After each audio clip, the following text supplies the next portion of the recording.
ஒரு கதையாக இருக்கும். இதுல நாம் சில காரியங்களை நம்ம பார்க்கலாம். எப்படி அவர்கள் இந்த சுவிசேஷம் என்ன சுவிசேஷம், எதற்கு எப்படி அவர்கள் பெற்றுக்கொண்டாங்க, அதையெல்லாம் நம்ம கொஞ்சம் விரிவாய் பார்க்கலாம். பாருங்க, அதை சொல்லப்படுறது பாருங்க, அவன் வாசித்த வேத பகுதிகள் சொல்லப்பட்டிருக்குது. அவன் எதை வாசித்தா, ஏசாயா புஸ்தகத்துல எழுதப்பட்டிருக்கு, இயேசு கிறிஸ்துவை குறித்து எழுதப்பட்டிருக்கிற புஸ்தகத்தை அவன் என்ன வாசிக்கிறான். அவன் எங்க போயிட்டு வராங்க அப்படின்னா, ஒரு மந்திரி கந்தக என்கிற ஒரு ராஜாவுக்கு மந்திரியாக இருக்கிற அவன் தான் என்ன செய்யறான், அவன் ஒரு ரதத்துல வரும் பொழுது அது எங்கன அப்படி காசாப்பட்டணம். காசாப்பட்டணம்னா நமக்கு நமக்கு தெரியும், அந்த எருசலேம் பக்கத்துல சண்டை நடந்துட்டு இருக்குது. அவங்க அந்த பட்டணம் அப்பவே பேர எழுதப்பட்டிருக்குது. அப்ப அங்க வரும் பொழுதுதான் ஆவியானவர் பிலிப்புன்னு சொல்றாரு, நீ அந்த ரதத்துல ஏறிக்கொண்டு அப்படின்னு சொல்லப்படுது. அந்த ரதத்துல ஏறிக்கொள்ளும் பொழுது அந்த மந்திரி ஏசாயா புஸ்தகத்தை படிச்சு கொண்டிருக்கிறாரு. படிச்சு கொண்டிருக்கிறதுலதான் அங்க சொல்லப்பட்டிருக்கு, ஆட்டுக்குட்டி அழிக்கப்படுவதற்கு கொண்டு போகப்பட்டார், அதையெல்லாம் சொல்லப்பட்டிருக்கு. அப்ப இதை வாசிக்கிறாரு, ஆனா என்ன அர்த்தம் என்பது தெரியாது. ஏதோ வாசித்துட்டு வாராரு. வாசித்து வந்த பிறகும் பிலிப்பு கேட்கிறாரு, இது உங்களுக்கு தெரியுமா அப்படின்னு கேட்கும் பொழுது அவர் சொல்றார், ஒருவர் எனக்கு விளக்காவிட்டால் நான் எப்படி தெரியாது அப்படிங்கிறார். அப்ப இதுல நீங்க ஒன்ன பார்த்து கொள்ளுங்க, பைபிள் படிக்கலாம், ஆனால் நமக்கு கொஞ்சம் அறிந்திருந்தால்தான் கொஞ்சம் நம்ம அதை அறிந்து கொள்ளும் அந்த பைபிள்ல உள்ள சத்தியமும் நம்ம அறிந்து கொள்ள முடியும். நம்ம சில கேட்டு நீங்க படிக்கும் பொழுது அதை நீங்கள் அறிந்து கொள்ளுவீர்கள். ஹல்லேலூயா. இப்போ நம்ம பைபிள் படிக்கிறோம், மடமடன் படிக்கிறோம், இதுல எதுவுமே உங்களுக்கு தெரியல அப்படின்னா எதையுமே நீங்க அறிந்து கொள்ள முடியாது. இப்போ இங்கிலீஷ் வாக்கியங்கள்லாம் இருக்குங்களா, ஒரு ஒரு ஒரு அர்த்தம் இருக்குது, எஸ் அப்படின்னு இருக்குது. அதுக்கு என்ன அர்த்தம்னு தெரிஞ்சாதான் அந்த அந்த வார்த்தைக்கு பிரயோஜனம் இருக்கும், அப்படித்தானே? அதே போல இந்த பைபிள்ல இருக்கிற நீங்க படிக்கிறீங்க, எதுக்கு படிக்கிறோம்? அதை அறிந்து கொள்வதுதான் படிக்கிறோம், அப்படித்தானே? அப்ப நம்ம அந்த அறிந்து கொள்ளக்கூடியதை நம்ம கற்றுக்கொண்டால்தான் இதை படிக்கும் பொழுது நமக்கு உடனே என்ன செய்யும், புரியும்.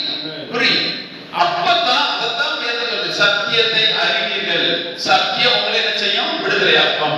நீங்கள் சத்தியம் படிக்கிறது சத்தியம் தான், அது சத்தியம் என்று நீங்கள் அறிந்து கொண்டால்தான் உங்களுக்கு விடுதலை உண்டாகும். ஆமென். அப்போ நல்லா புரிந்து கொள்ளலாம். இவர் எந்த படிச்சுட்டு வராரு, இதே பிலிப்பு அவருக்கு இந்த ரகசியத்தை எடுத்து சொல்லாவிட்டால் அந்த படித்தது அவருக்கு பிரயோஜனம் இருக்குமா? இருக்காது. ஆனா படிக்கிறார், சும்மா இருக்கக்கூடாது, படிக்கிறது நல்லது. ஆனால் அதை ஒருவர் விலக்கி கொடுத்தால்தான் அவருக்கு பிரயோஜனம் இருக்காது. அவர் அந்த ஞானஸ்தானம் எடுத்துக்க மாட்டாரு.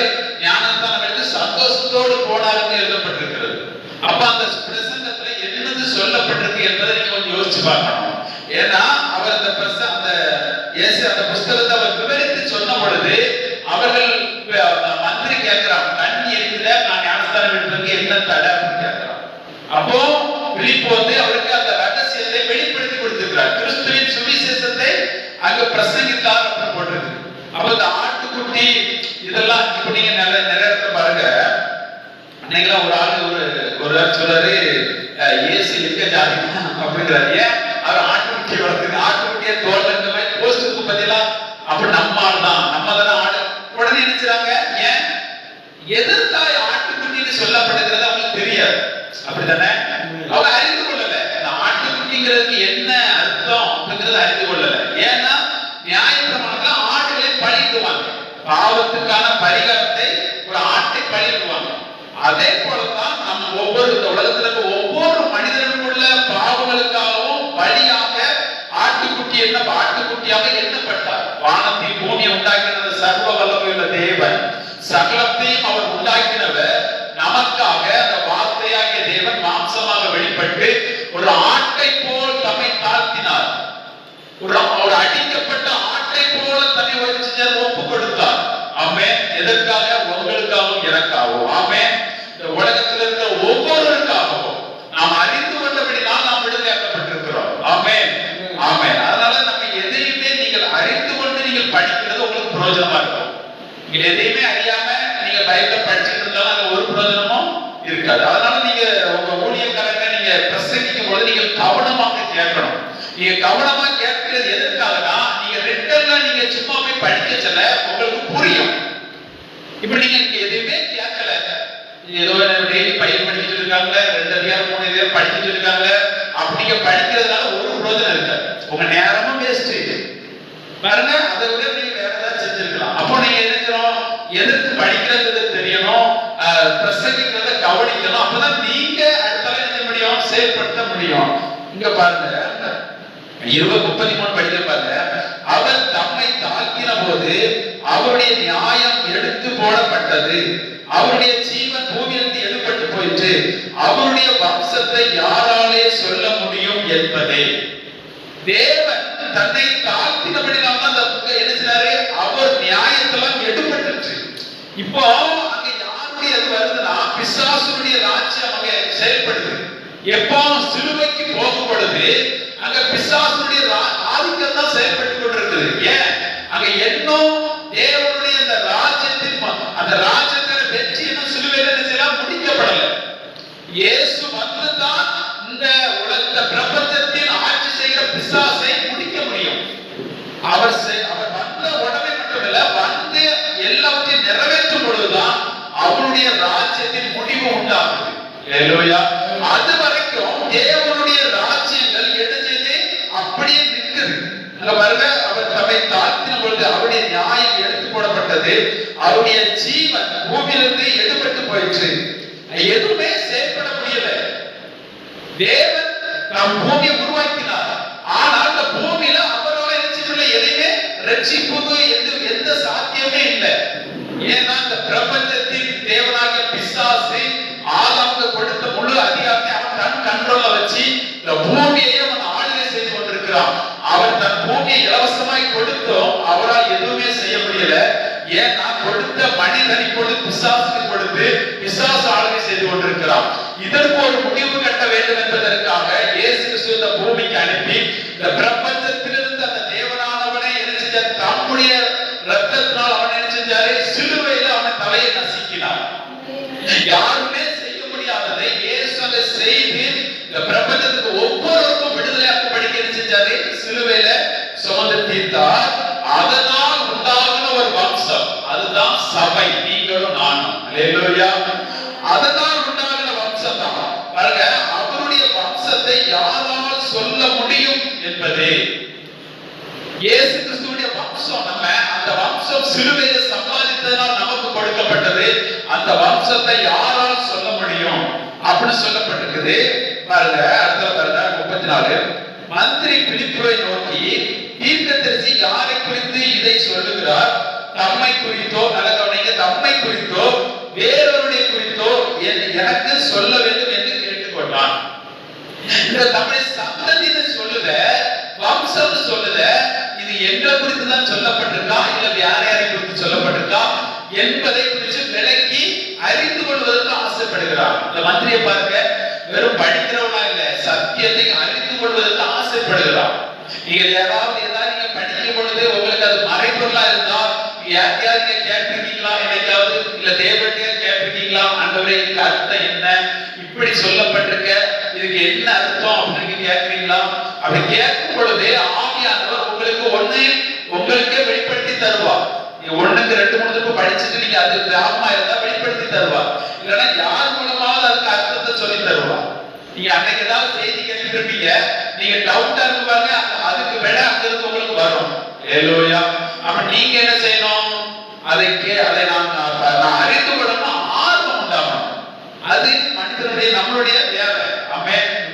ஏதோ கடமைக்கு இல்லை, நாம் அறிந்து கொள்ள வேண்டும் ஆர்வம் வரும் பொழுதுதான் நமக்கு அதுவும் என்ன செய்யுது, வேதங்கள் தாகம் உள்ளவன் மேலதான் தண்ணீர் நினைச்சாரை ஊற்றுவார்.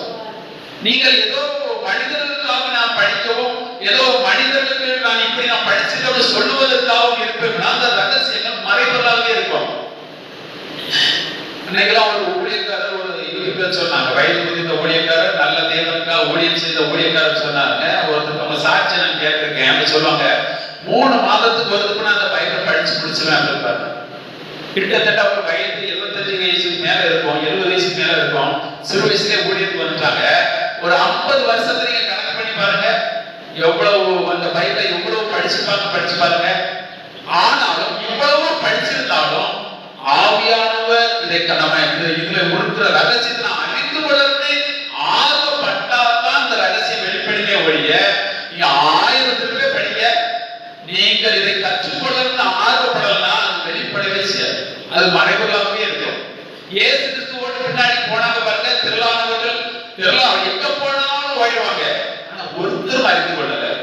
வேலையெல்லாம் விட்டுட்டு அவர் பின்னாலே அலைஞ்சிட்டு இருந்த ஒருத்தருக்கே தெரியல.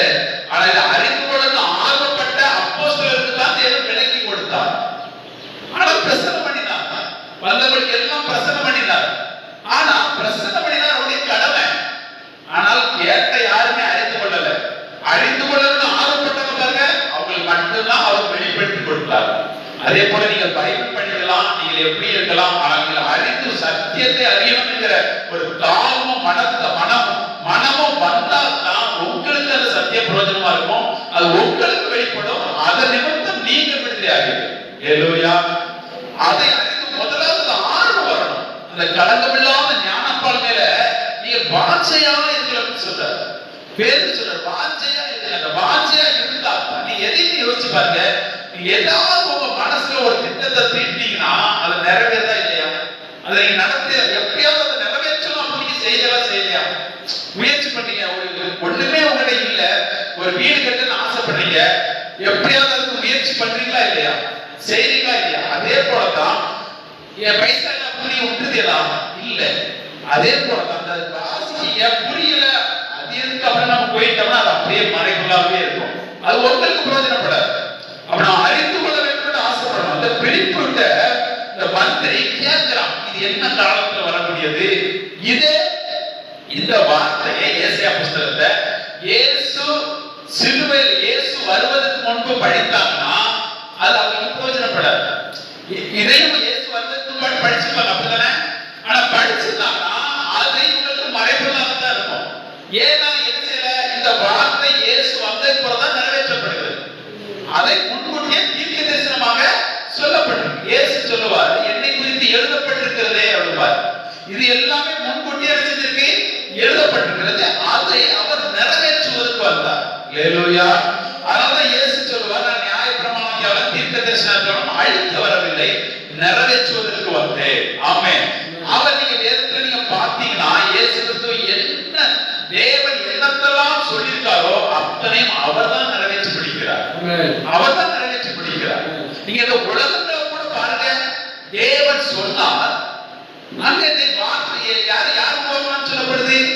இயேசு கிறிஸ்து தான் உருவாக்கினான்னு சொல்லப்படுது. அவராலும் அவரை கொண்டும் அவராலே உருவாக்கப்பட்டதாம். இயேசு கிறிஸ்துவால தேவன் என்னத்தெல்லாம் சொல்லுவாரோ அதை அவர் தான் நிறைவேற்றுவார். ஆபிரகாமுக்கு தேவன் சொல்றாரு, அவனுக்கு அநேக ஜாதிகள் உண்டாகும் சொல்றாரு, அதையும் இயேசு கிறிஸ்து தான் நிறைவேற்றுகிறார்.